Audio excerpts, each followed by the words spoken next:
So students, should I start? Yes. Okay, thank you.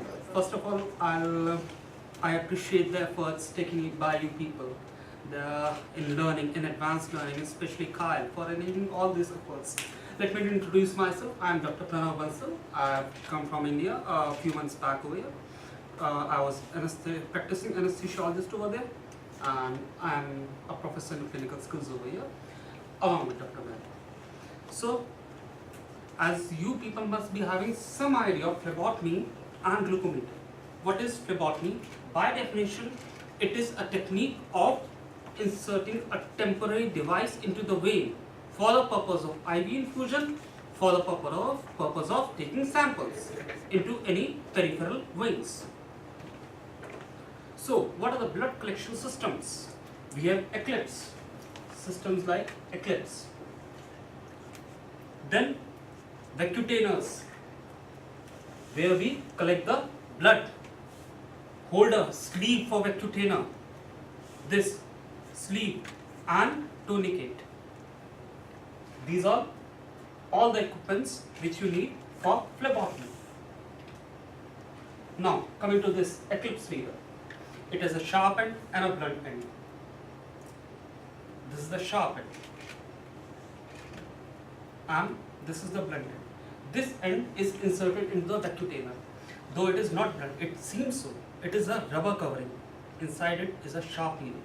And vacutainer means vacuum container.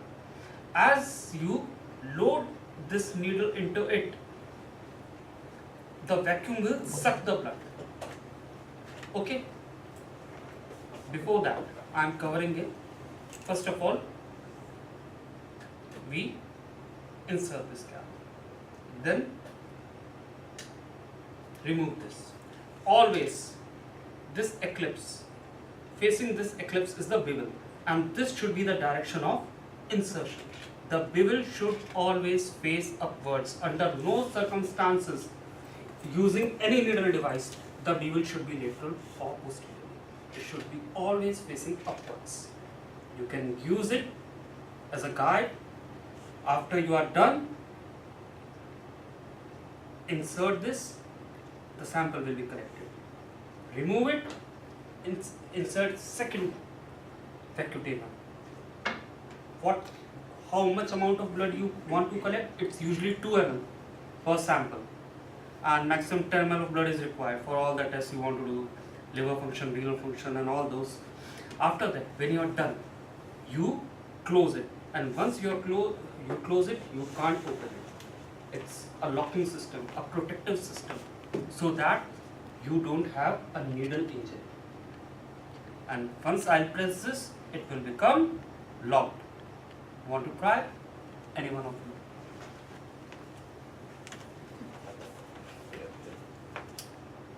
And try to open it now. Try to fiddle with it. You can't do it. It's a secure system. Second is Second is butterfly system, used for short-term IV infusions, usually in pediatric patients, or short-term infusion. And you can also collect samples via this port. Okay, we have two types. One for infusion and another for sample collection. The point over here is it has flexibility because of the flexible tube. The tube is so long, you have flexibility of connecting the sample lines. Third, syringe and needle, the most conventional and frequently used for taking samples. The syringes, it is marked, it's a 3 ml syringe. Then, when flown, this is the next device, intravenous cannula, intracath, when flown, there are different names for it. They are safest, most frequently used for long-term cannulations. Long-term means any venous this device, it can stay for 48 to 72 hours. You secure it via tapes, adhesive tapes, and after 72 hours you need to replace them, because in every way, because of foreign body, thrombophlebitis do occurs. There are different gauges which are color coded.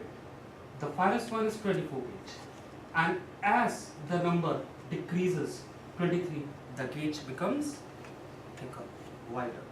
It is more painful to perform a procedure with wide gauge needle as compared to a thin gauge. It is well understood. We won't go into the details of these. Now, tying the tourniquet, an important step. Here's a tourniquet. Now please hold this hand for me. So, keep the tourniquet in between, not like this. Keep the tourniquet so that you have equal tensile strength on both sides. And this is 1 knot. How much it is? 1 complete knot. And how much is this knot? Half knot. So total we have 1.5 knot. So for any patient, when you are performing a phlebotomy procedure and you have to apply a tourniquet, you will perform a half knot. Why? Fast release and single-handed function. You don't need other people. Just pull it out. It's disengaged. Half. Site, as you will apply the tourniquet, most common and most preferable, you know by anatomy, is median tourniquet, because it is fixed by perforators, it is easily visible, and you can identify it very well. Okay?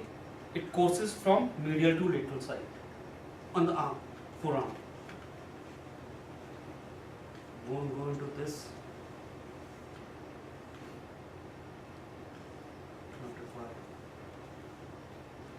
Steps of phlebotomy, the main procedure which we are supposed to do. Read the patient, wash your hands, position patient. This procedure should always be performed if the patient is sitting or lying, never in a standing. Please bear this in mind. Check up your equipments, what all you need. You need alcohol swab, you need a dry gauze, you need assembly, syringe, needle, and tourniquet.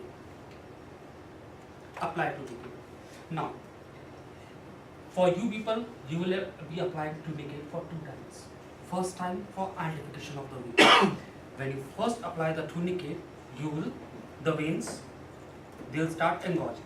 You will palpate the veins, you will identify the vein. Thereafter, you will remove the tourniquet.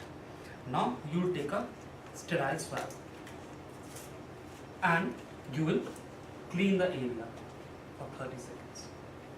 Okay? From center to periphery.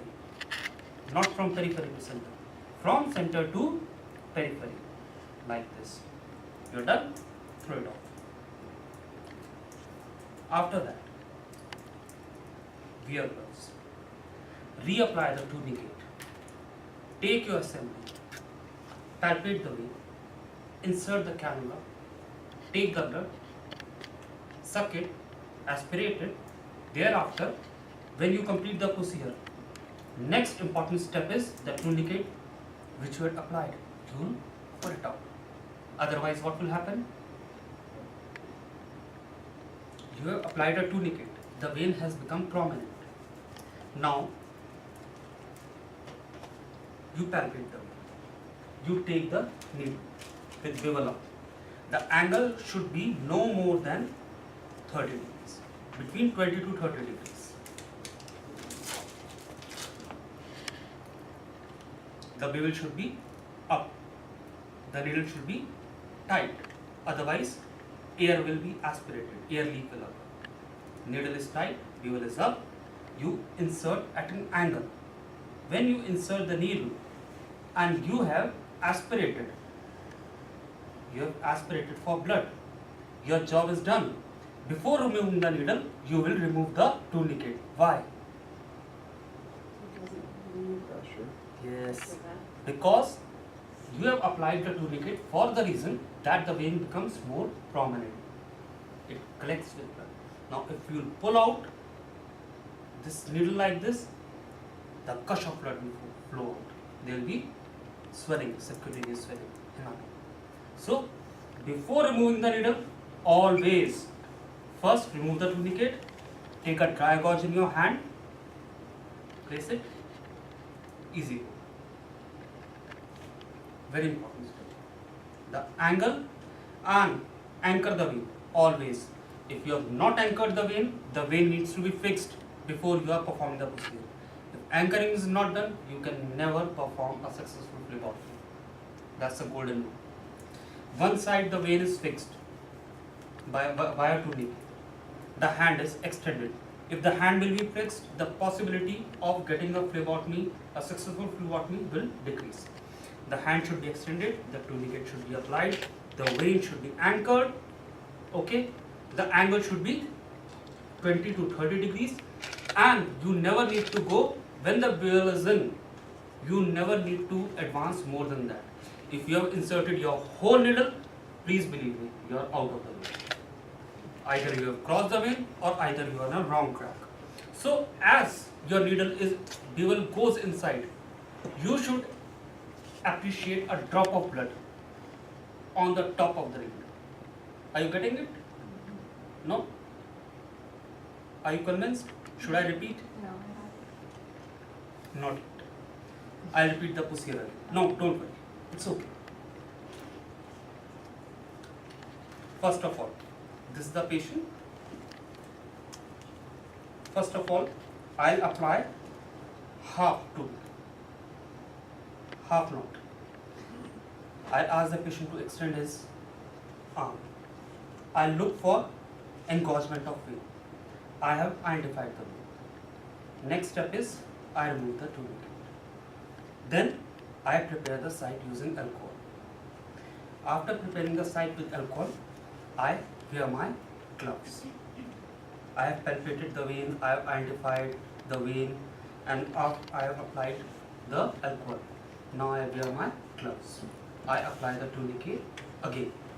After application of tourniquet, I anchor the vein, fix the vein in a longitudinal line. Do you get it? Or no? You are fixing the vein so that it doesn't move during the procedure. This is anchoring of the vein. At 20 or 30 degree angle, you insert the needle with bevel up. As the bevel goes in, you should appreciate a drop of blood in the proximal end of the syringe or distal end of the needle. A slight drop of blood. Now that's the point you will aspirate. After aspiration of blood, you will keep a dry gauge over here and pull this tourniquet. Thereafter, you will withdraw the syringe. Is that clear now? Thank you.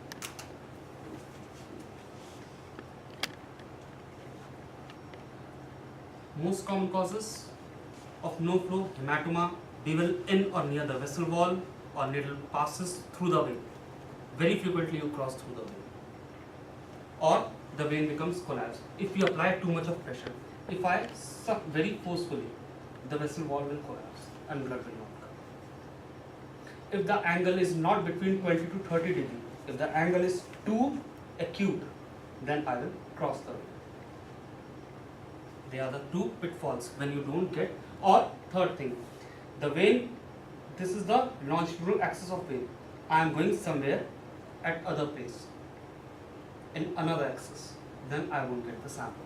There are 2-3 flaws.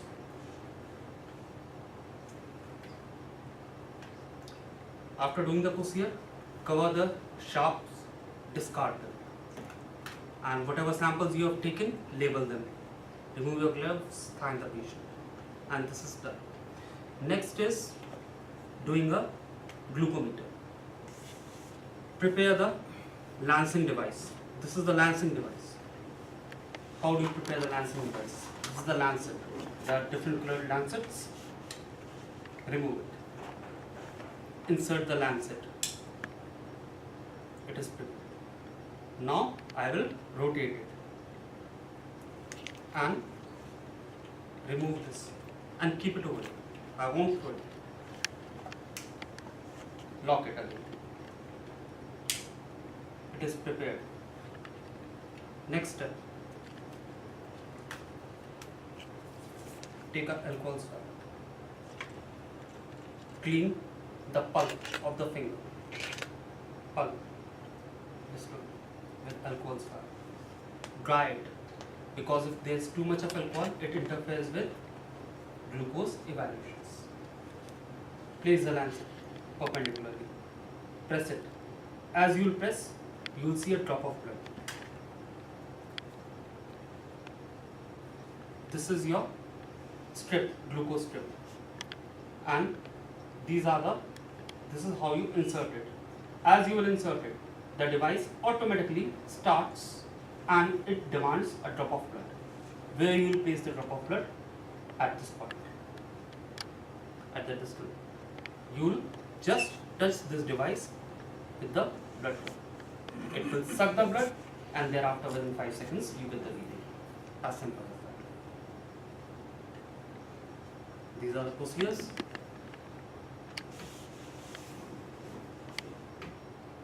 That's it. Now let's get started.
Go ahead.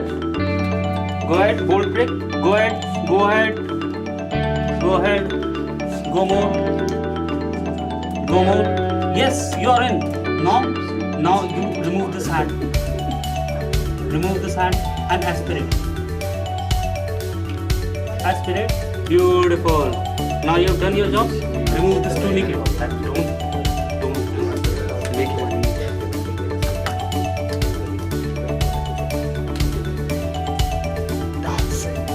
And that was a very successful, full of confidence. Oh wow. Very good procedure.